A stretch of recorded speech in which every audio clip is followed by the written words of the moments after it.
Welcome to Telugu scribe me journalist Arun. So ఈరోజు మనము నిన్న ఇచ్చిన సుప్రీంకోర్టు తీర్పు ఎస్సీ ఎస్టీ వర్గీకరణ పైన తెలుసుకునే విషయాలు ఎన్నో ఉంటాయి.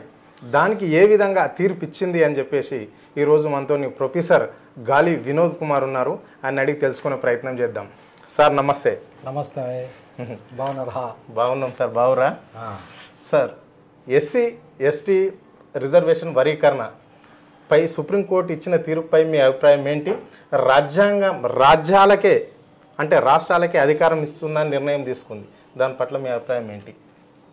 యాక్చువల్గా ఇది ఒక రకంగా స్వాగతించాల్సిన జడ్జిమెంటు, మరొక రకంగా కొండను తవ్వి ఎలకను పట్టిన జడ్జిమెంటు అని నా అభిప్రాయం.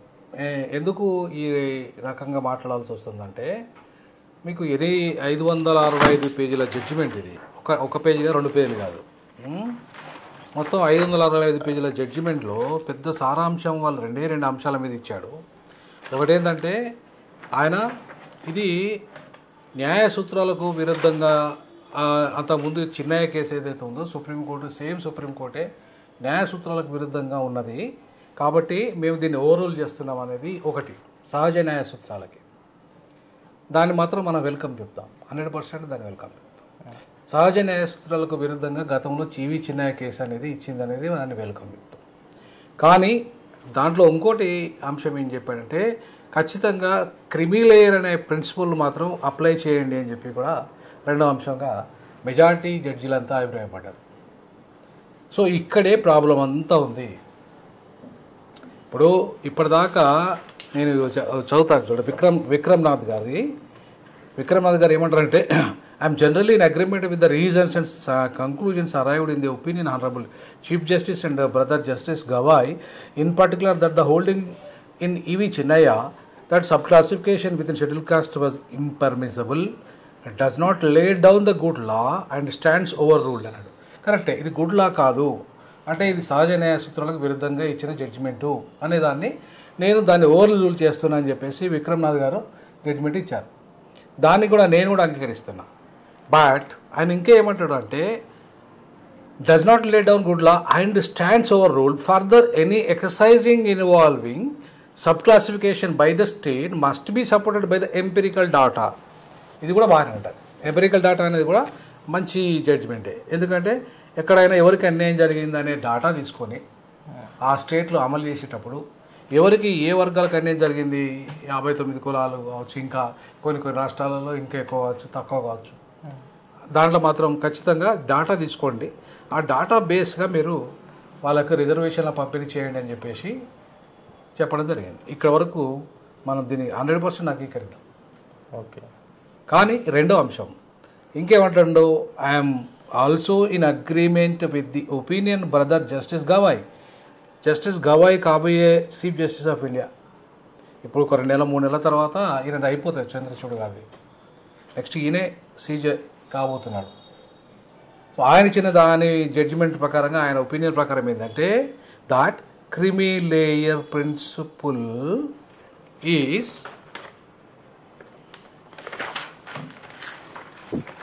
that the criteria for exclusion of creamy layer from scheduled caste and scheduled tribe. ఇది చాలా డేంజర్. ఎందుకు డేంజర్ అంటున్నా అంటే మాట, అగ్రవర్ణ పేదలు అంటరాని కులాలు ఒక్కటే అనేట్టుగా కలరింగ్ ఇచ్చారు వీళ్ళు.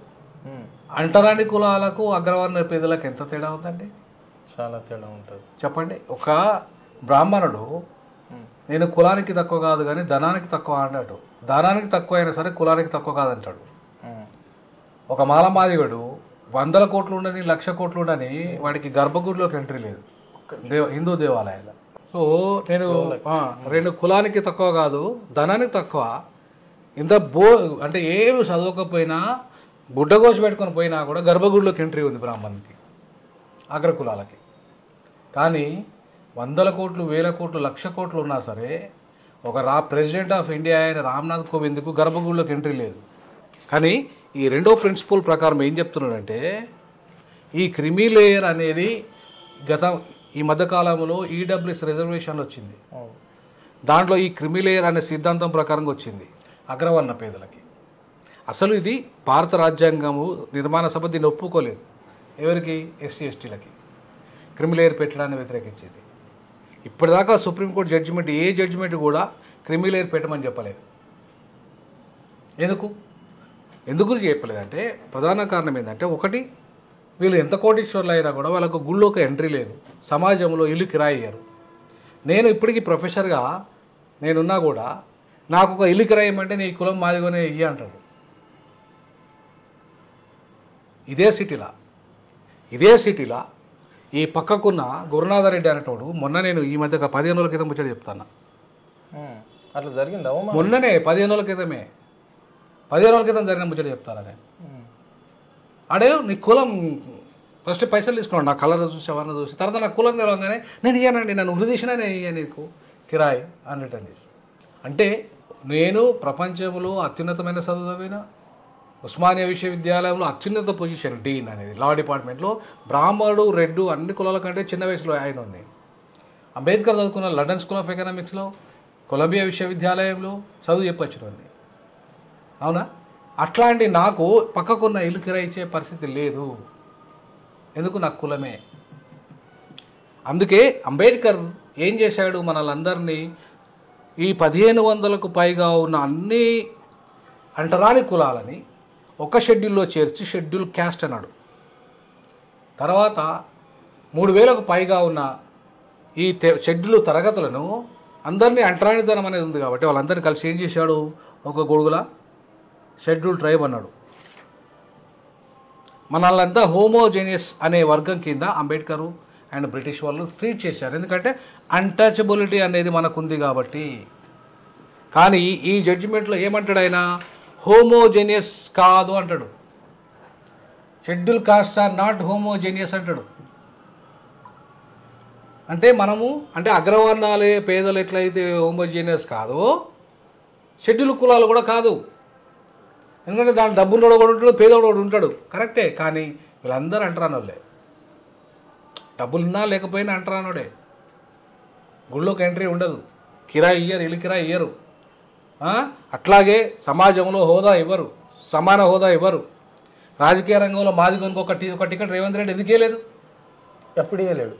మొన్నటి ఎన్నికల్లో ఇవ్వలేదు కదా, ఒక్క సీట్ ఇవ్వలేదు కదా. 3 రిజర్వేషన్లలో ఒక్క సీట్ ఇవ్వలేదు కదా. పార్లమెంట్ ఇవ్వలేదు కదా, ఒక్క సీట్ ఇవ్వలేదు కదా. రేవంత్ రెడ్డి ఎందుకు ఇవ్వలేదు? ఎందుకు ఇవ్వలేదంటే, నేను రెడ్డోని, నా ఇష్టం, కాంగ్రెస్ పార్టీ రెడ్ల పార్టీ, మేము ఇవ్వకపోతే మీరేం చేస్తారా? మీరేం చేస్తారు? మమ్మల్ని కొడతారా? అదే రేవంత్ రెడ్డి అదే అహంకారంలో ఉన్నాడా? అదే అహంకారంలో ఉండే కదా ఇయ్యంది కాంగ్రెస్ పార్టీ స్వాతంత్రంలో. అంతే కదా, అదే అహంకారం కదా, రెడ్డి అహంకారం అదే కదా. అదే అహంకారంతోనే కదా ఇవాళ సీట్ ఇవ్వండి. మరి అదే మాదిగా దండోరకి ఇవాళ ఈ జడ్జిమెంట్లో మీరు హోమోజీనియస్ కాదు, హెటిరోజీనియస్ అంటే అగ్రవర్ణ పేదలు ఎట్లయితే అధికంగా డబ్బు వెనుక అంటే డబ్బున్నోళ్ళు డబ్బు లేని వాళ్ళు ఎట్లయితే 8 లక్షల కేటగిరీ వాళ్ళకు ఉన్నదో, వాళ్ళకి ఎట్లయితే ఉన్నదో 8 లక్షల కేటగిరీ ఎట్లయితే పెట్టిండో అట్లనే మీకు ఆర్థిక ప్రాతిపదికన కేటగిరీ పెడుతున్నాము, పాటించాలి దాన్ని అని చెప్పి మెజారిటీ జడ్జిల జడ్జిమెంట్ ఇచ్చారు. మరి ఇది ఎట్లా ప్రిన్సిపల్స్ ఆఫ్ నేచురల్ జస్టిస్కు ఈ భారత సామాజిక వ్యవస్థకు వర్తిస్తుంది? ఏ రకంగా సుప్రీంకోర్టు ఏ అంతరాని వాళ్ళను అగ్రవర్ణ పేదలను ఒకటే ఘాటిని కడుతుంది?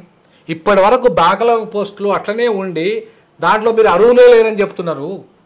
అర్హులే లేరు మీ ఎస్సీ ఎస్టీలో నుండి అని చెప్పి బ్యాక్లాగ్ 2,50,000 బ్యాక్లాగ్ పోస్టులు ఉమ్మడి ఆంధ్రప్రదేశ్లో ఎవరైతే రాజశేఖర్ రెడ్డి, కిరణ్ కుమార్ రెడ్డి దాకా ఉన్న బ్యాక్లాగ్ పోస్టులు నింపలేదు. అవి నింపకపోతే దాన్ని జనరల్ చేసిండ్రు.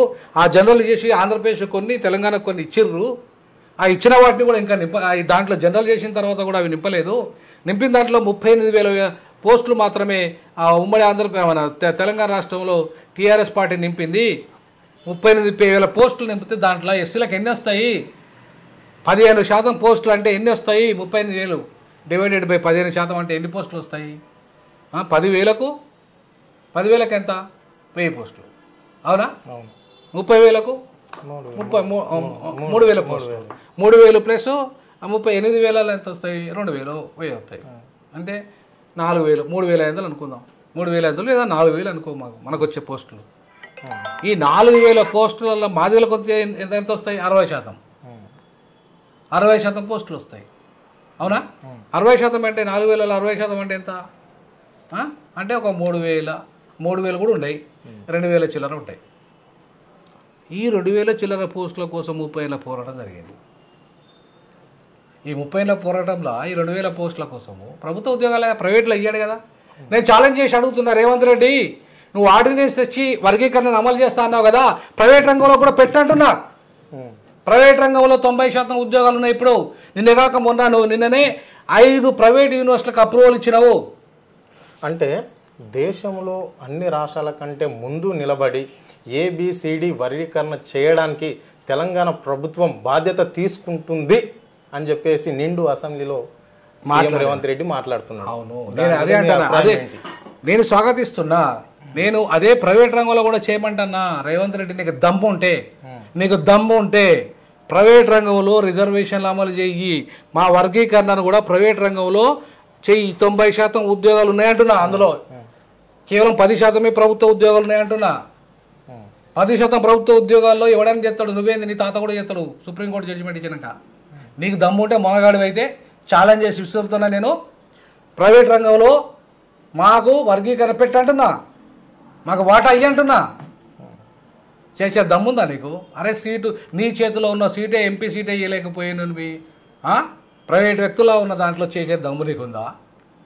లేదంటున్నా. రేవంత్ రెడ్డికి ఆ దమ్మే లేదంటున్నా నేను. అంటే ఇవి ఓన్లీ మాలమాదిగలకు కొట్లాట పెట్టే విధంగా సిచ్చులు పెట్టే విధంగా నేను అదే అంటున్నాను. ఇవాళ భారతదేశంలో ఇది RSS జడ్జిమెంట్.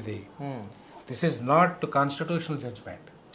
ఇది RSS ప్రేరేపిత జడ్జిమెంట్, ఇది బీజేపీ ప్రేరేపిత జడ్జిమెంట్. లేకపోతే క్రిమిలేయర్ అనే అంశాన్ని ఎట్లా పొందుపరచమంటారండి? నాకు అర్థం కాలే. ఇలా బీసీలే క్రిమిలేయర్ వద్దంటున్నారు. అంతో ఇంతో SC/ST కంటే డెవలప్ అయిన బీసీలు ఉన్నారు కదా, వాళ్ళేమో క్రిమిలేయర్ వద్దని చెప్తున్నప్పుడు SC/ST క్రిమిలేయర్ ఎట్లా పెడతారు మీరు? క్రిమిలేయర్ పెడితే నీకు పేదలకు పేదలకు న్యాయం జరుగుతుంది, కానీ పేదలు అసలే ఇప్పటికే బ్యాక్లాగ్లో మీరు అర్హులే లేరంటున్నారు. అంటే చదువుకున్నోడే అర్హులు లేరంటున్నాడు, కొంచెం డబ్బున్నోడే అర్హులు లేరంటే పేదలు అర్హుడు అవుతారా ఆ సీటుకు? అరే వివేక్ వెంకటస్వామి లాంటి వాళ్ళు వీళ్ళే వస్తారు, డబ్బులు ఉన్న వాళ్ళే వస్తారు ఎంపీ సీట్లకు ఎమ్మెల్యే సీట్లకు. అంతేనా కదా? పేదోడు మరి చెప్పండి, రిజర్వేషన్లు కూడా పెట్టండి. మీరు ఎమ్మెల్యే ఎంపీ రిజర్వేషన్లు కూడా ఇదే క్రిమిలేయర్ పెట్టండి. దమ్ముంటే సుప్రీంకోర్టుకు దమ్ముంటే ఇది క్రిమిలేయర్ని ముందు రాజకీయ రిజర్వేషన్లు పెట్టు. రాజకీయ రిజర్వేషన్లలో మా వాళ్ళు దుర్మార్గులు ఎవడు ఒక్కడు కూడా మాట్లాడుతున్నాడు మా గురించి, అవునా కదా? వాడు ఎంపీ అవుతాడు, ఎమ్మెల్యే అవుతాడు, మంత్రి అవుతాడు, అన్నీ అవుతాడు, కానీ ఒక మాట మాట్లాడుతున్నాడు. ఇది పెట్టు, క్రిమిలేయర్ పెట్టి అక్కడ కేవలము 10 లక్షలు సంపాదించినోడు, 20 లక్షలు సంపాదించినోడు, 50 లక్షలు సంపాదించినోడు, 50 లక్షల కంటే ఎక్కువ సంపాదించినోడు ఎంపీ పోటీ చేయదు, ఎమ్మెల్యే పోటీ చేయదు పెట్టు. నీ దమ్ముంటే పెట్టగలుగుతుంది సుప్రీంకోర్టు, పెట్టగలుగుతుందా ఈ ఎలక్షన్ కమిషన్ ఆఫ్ ఇండియా, పెట్టగలుగుతుంది ఈ పార్లమెంటు, పెట్టగలుగుతుందా రేవంత్ రెడ్డి కాంగ్రెస్ పార్టీ, పెట్టగలుగుతుందా ఈ బీజేపీ, పెట్టగలుగుతుందా ఈ వైఎస్ఆర్సీపీ? వీళ్ళకి ఆ దమ్ములు ఉన్నాయి అంటున్నా.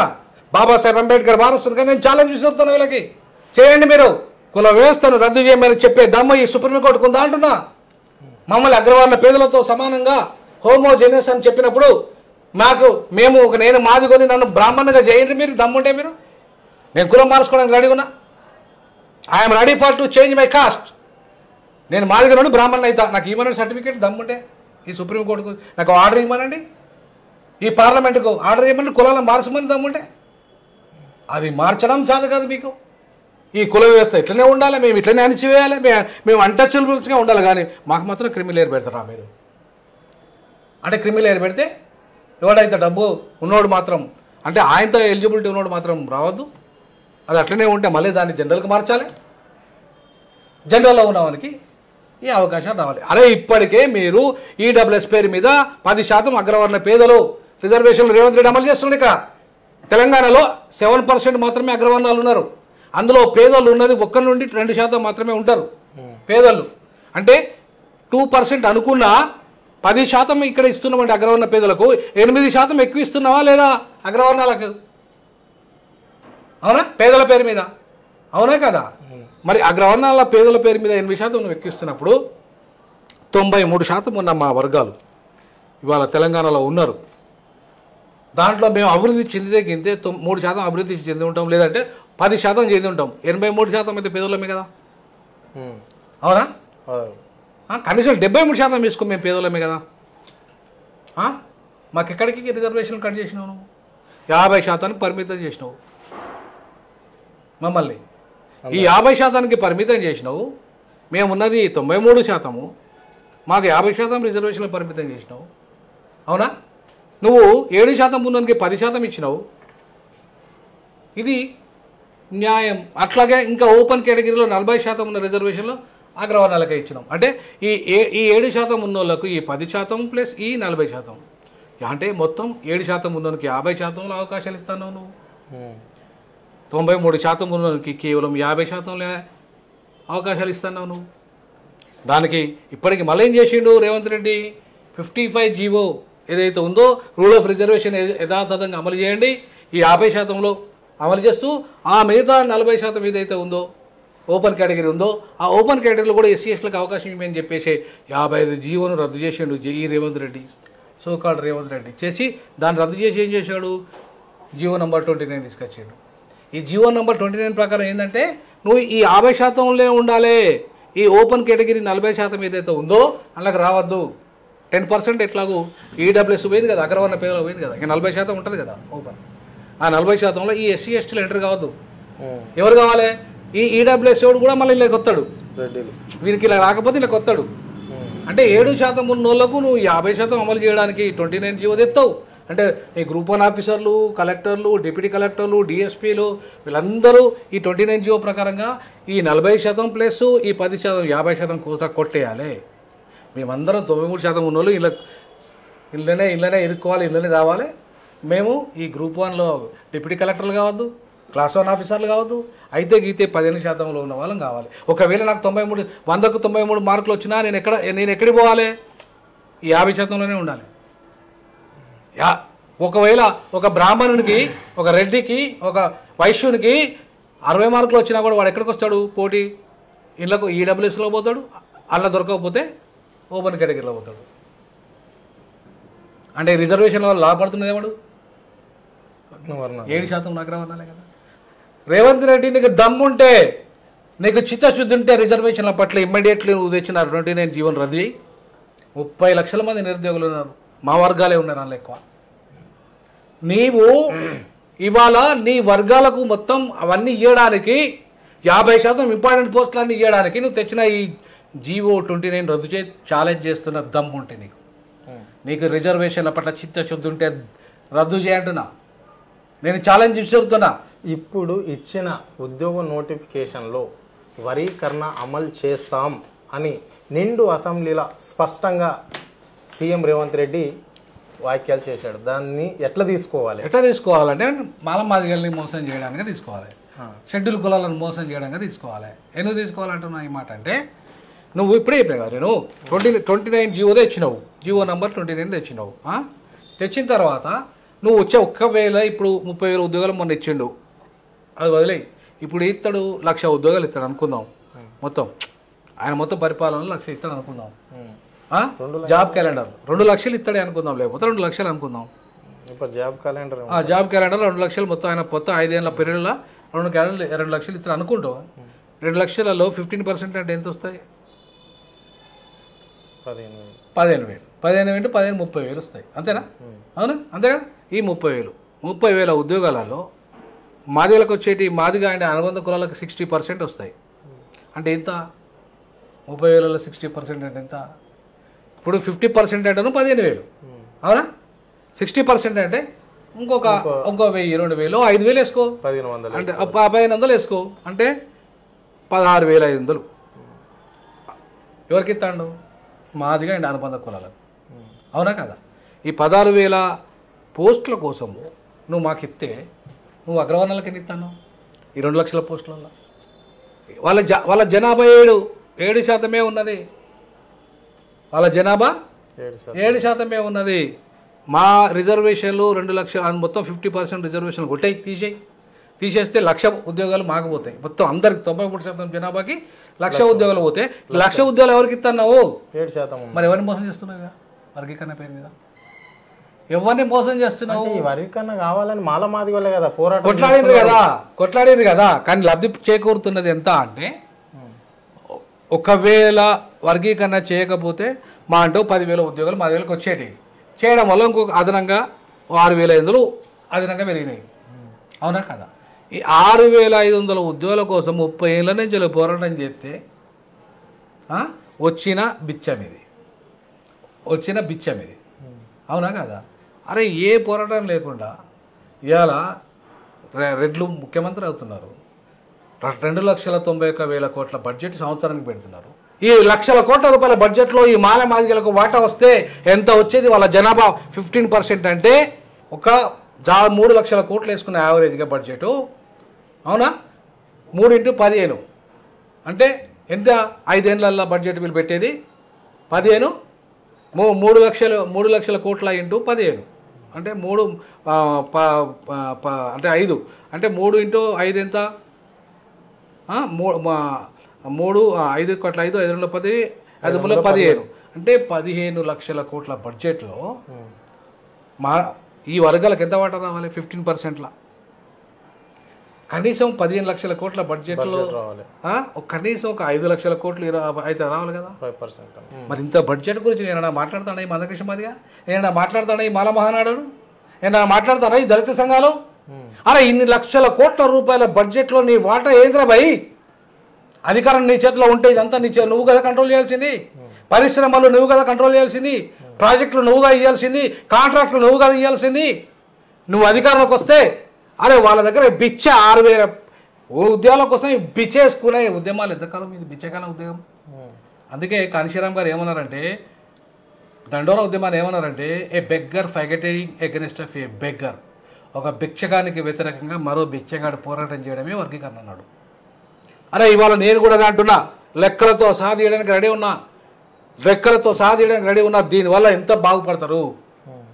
మరి ప్రైవేట్ రంగంలో 90% ఉద్యోగాలు ఉన్నప్పుడు దాంట్లో వాటా లేకుండా ఈ వర్గీకరణ బూచి పేరుతో ఇలా బీజేపీని దేశమంతా విస్తరించే విధంగా, ఇలా తెలుగుదేశం పార్టీని మొత్తం మళ్ళా ఆంధ్రప్రదేశ్లో విస్తరించే విధంగా తెలంగాణలో కూడా తెలుగుదేశం పార్టీ, అట్లాగే ఏది జనసేన, అట్లాగే బీజేపీ ఈ కూటమి మళ్ళీ ఇక్కడ అధికారంలోకి వచ్చే విధంగా నీ ప్రణాళికను తయారు చేస్తున్నాం.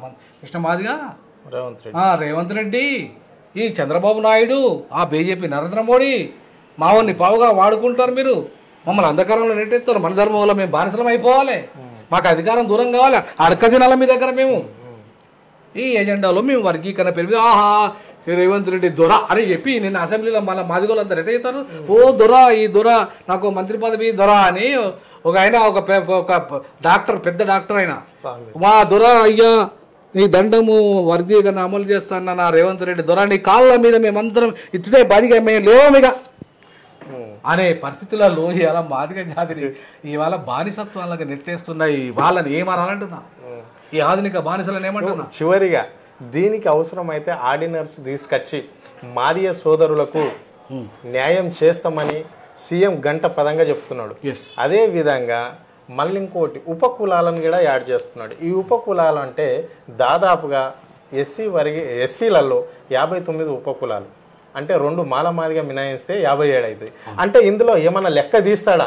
అంటే ఇప్పుడు మాలలు ఏ జాతికి చెందిన వాళ్ళు, అంటే ఈ ఉపకులాలలో ఉన్నవాళ్ళు మాలల కింద ఎంతమంది ఉంటారు, అదే మాదిగల కింద ఎంతమంది ఉంటారు, వీళ్ళందరినీ కలిపి డివైడ్ చేస్తాడా? లేకుంటే ఉపకులాలకే సపరేట్గా ఏదన్నా ఆయన రిజర్వేషన్ వర్గీకరణ కల్పించే విధంగా మీరు స్పష్టంగా చెప్పాల్సుకున్నాను నేను. ఇది కులాల వర్గీకరణ కాదు. ఇది క్రిమిలేయర్ను పెట్టడం అంటేనే 2 లక్షల ఇన్కమ్ ఉన్నాడు ఒక గ్రూపు, 4 లక్షల ఇన్కమ్ ఉన్నాడు ఒక గ్రూపు, 6 లక్షల ఇన్కమ్ ఉన్నాడు ఒక గ్రూపు, 8 లక్షలు ఉన్నాడు ఒక గ్రూపు. ఒకవేళ క్రిమిలేయర్ ఇప్పుడు 8 లక్షల వరకు అగ్రవర్ణ పేదలు పెట్టిండు కదా నరేంద్ర మోడీ. ఒకవేళ షెడ్యూల్ కులాలకు, షెడ్యూల్ ట్రైబ్లకు కూడా ఒకవేళ 8 లక్షలు పెడితే ఇన్ని 4 గ్రూపులు అవుతాయి. ఇది ఆర్థిక ప్రాతిపదికన గ్రూపింగ్, ఇది కులాల గ్రూప్ కాదు. ఇది ఇప్పుడు మీకు అర్థం కావాల్సింది అదే. నేను అందుకే ఇవాళ ఆర్గ్యుమెంట్ చేస్తుంది అదే. I'm also in agreement with the opinion that of brother justice Gavai, అంటే కాబోయే సీజే ఆఫ్ ఇండియా ఇంకో 2-3 నెలల తర్వాత అవుతాడు. ఈయన అనటైన ఇచ్చిన జడ్జిమెంట్ ఏమని చెప్తున్నాడు ఈయన? Creamy layer principle is that the criteria for exclusion of creamy layer from schedule caste and schedule tribes అన్నాడు. అంటే దీంట్లో ఎవడైతే కొంచెం ఆర్థికంగా ఎదిగిండో వాళ్ళందరినీ ఎక్స్క్లూడ్ చేయండి, చేసి ఇవ్వండి. అంటే అర్థమైంది, ఆర్థిక ప్రాతిపదికన ఇస్తాడా కుల ప్రాతిపదికన ఇస్తాడా? ఈ రిజర్వేషన్లో ఆర్థిక ప్రాతిపదికనే కదా. ఆర్థిక ప్రాతిపదికన ఈ రిజర్వేషన్లు ఇస్తున్నప్పుడు మరి ఇది కులాల వర్గీకరణ ఎట్లయితుంది? ఎందుకు సంబరాలు చేసుకోవడం, సంబరాలు చేసుకోవడం, లఫ్ చేయడం, మాలోళ్ళు అడ్డుపడడం ఎందుకు? ఇంకా నేను అదే అంటున్నా, మాలోళ్ళు అరే బాబు దీంట్లో ఒరిగింది ఏం లేదు మాలోళ్ళకు మాదిగోళ్ళకు. ఇవాళ నేను అదే అడుగుతున్నా, అగ్రవర్ణ పేదలతో అంటరాని కులాలు ఎట్లా సమానమైతే మీరు మీ బిడ్డలను మాకేయండి, మా బిడ్డలను మీరు చేసుకోండి. మేము సమానమే కదా, అవునా? మా పిల్లల్ని మేము ఇస్తాం అడిగినాం, మీ పిల్లల్ని మాకు ఇవ్వండి. అగ్రవర్ణాలను అధికారాన్ని పంచండి, పరిశ్రమలు పంచండి, సంపద పంచండి, మాకు అన్ని రంగాల వాటా ఇవ్వండి, ఇచ్చి దీన్ని కూడా అమలు చేయండి. మేము దానికి రెడీ. మీరు రెడీ అంటే ఇవాళ ఎవరిని మోసం చేయడానికి సుప్రీంకోర్టు ఇచ్చిన జడ్జిమెంట్ పేరు మీద ఇవాళ నాటకాలు, ఈ అగ్రవర్ణాల నాటకాలు, ఈ అగ్రవర్ణ సుప్రీంకోర్టు నాటకాలు. అరే ఇవాళ అంటున్నా నేను ఈ సందర్భంగా, నిజంగానే మేము హోమోజోనియస్ కాకపోతే మాకు అంటరానితనం ఎందుకున్నది ఈ దేశంలో? ఇన్ని వేల సంవత్సరాలుగా మమ్మల్ని అంటరాని వారిగా చేసిన ఈ దేశము, ఈ జాతి క్షమాపణ చెప్పమంటున్నా నేను. ఈ బ్రాహ్మణ సమాజాన్ని, ఈ బ్రాహ్మణ సమాజం అంతా కూడా క్షమాపణ చెప్పి మా కాళ్ళ దగ్గరికి రండి అంటున్నా, మమ్మల్ని క్షమించమని అడగండి అంటున్నా. ఈ జాతిని మొత్తం అగ్రవర్ణాల జాతిని అంతా అడుగుతున్నాను ఈ సందర్భంగా. మమ్మల్ని అంటరాని వాళ్ళుగా చూసిన మీరు నేరస్తులు కదా. ఐక్యరాజ్య సమితిలో నేను ఈ అంశాన్ని లేవనెత్తకుండా మమ్మల్ని ఇన్ని వేల సంవత్సరాలుగా అంటరాని వాళ్ళుగా చూసినప్పుడు మీరు కాదు అని, మీరు హోమోజీనియస్ కాదు, అంటరాని వాళ్ళు కాదన్నట్టుగానే అర్థం కదా. మమ్మల్ని అంటరాని వాళ్ళు కాదన్నప్పుడు మీ పిల్లల్ని మాకు ఇవ్వండి, మా పిల్లల్ని మీరు చేసుకోండి. అసలు కులాన్ని రద్దు చేయండి. అసలు ఈ దేశంలోకి వెళ్ళి చేయగలుగుతారా మీరు? ఇవన్నీ కూడా చర్చనీయాంశాలు ఈ జడ్జిమెంట్ ఆధారంగా. కాబట్టి సంబరపడిపోవద్దు దళిత జాతి, మోసపోవద్దు దళిత జాతి. వేల సంవత్సరాలుగా ఈ అంటరానితనాన్ని అనుభవిస్తున్న ఈ జాతులను ఒకటి చేయడానికి బాబాసాహెబ్ అంబేద్కర్ 341లో పెట్టాడు. 341 సవరించాలంటే, ఈ కులాలను వర్గీకరించాలంటే 2/3 మెజార్టీ లోకసభలో, 2/3 మెజార్టీ రాజ్యసభలో, 50 స్పెషల్ మెజార్టీ అలా ఉండాలంటే అర్థమైంది 15 రాష్ట్రాలలో దీనికి అనుకూలమైన అసెంబ్లీ తీర్మానం జరగాలి. ఇది జరగడం చేత కాదు కాబట్టి, ఇది కావడం చేత కాదు కాబట్టి ఈ 30 ఏళ్ళుగా చేయలేకపోయిన వాళ్ళు. చేయకుండా ఇది కాదు పార్లమెంట్లో ఎట్లాగ ఇది కాదు కాబట్టి నరేంద్ర మోడీ ఎత్తుగడేసి, ఆర్ఎస్ఎస్ ఎత్తుగడేసి ఏం చేసినారు? సుప్రీంకోర్టు చేత ఎట్లయితే అయోధ్య కేసులు ఒక రాజీ కుదుర్చుకున్నారు, షెడ్యూల్ కులాలు షెడ్యూల్ తెగల విషయంలో కూడా మాకు ఒక రాజీ సూత్రం తీసుకొచ్చారు. అదే క్రిమి లేయర్. ఇంతకాలము 75 సంవత్సరాలుగా క్రిమి లేయర్ లేదు అని చెప్పి ఎస్సీ ఎస్టీలకు వర్తించదని చెప్పిన సుప్రీంకోర్టు ఎట్లా వర్తిస్తుంది క్రిమి లేయర్ అని చెప్పేసి నేను ఛాలెంజ్ విసురుతున్నా సుప్రీంకోర్టుకు. ఓకే, ఇది అంతా అంటే సుప్రీంకోర్టు, బీజేపీ ప్రభుత్వం, సెంట్రల్లో బీజేపీ ప్రభుత్వము, సుప్రీంకోర్టు, మళ్ళంటే ఇక్కడ రాష్ట్రంలో సీఎం రేవంత్ రెడ్డి ఆడుతున్న నాటకం ఓన్లీ మాల మాదిగల మధ్య సిచ్చు పెట్టే విధంగానే ఇది ఈ వరీకరణ అంశాన్ని లేవనెత్తుతున్నారు అని చెప్పేసి ఆయన మనకు స్పష్టంగా చెప్పడం జరిగింది. అదే రేవంత్ రెడ్డికి దమ్ము కానీ ధైర్యం అంటే రేవంత్ రెడ్డి ఏ విధంగా చేయాలనుకుంటున్నాడు అంటే 10% రిజర్వేషన్ అంటే ప్రైవేట్ సెక్టర్లలో ఇప్పియాలని చెప్పేసి ఆయన గట్టిగా డిమాండ్ చేశారు. అంటే ఇది మొత్తము ఒక అగ్రవర్ణ వాళ్లకు, అగ్రవర్ణాల కులాలకు మాత్రమే ఈ రాష్ట్రంలో పెద్దపీట వేసే విధంగానే రేవంత్ రెడ్డి ముందుకు పోతుండు తప్ప కానీ ఇక్కడ మాలమాదిగులకు మాత్రము ఎలాంటి ఈ రిజర్వేషన్తో అయ్యేది ఏం లేదు, ఒరిగేది ఏం లేదు.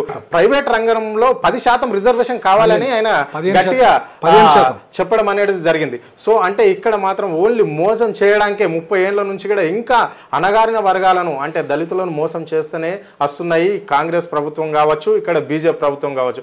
ఇప్పుడు కూడా అదే జరిగింది. అంటే ఇప్పుడు ఏదో రేవంత్ రెడ్డి అసెంబ్లీలో చెప్పడం అన్నీ ఉట్టి మాటలే.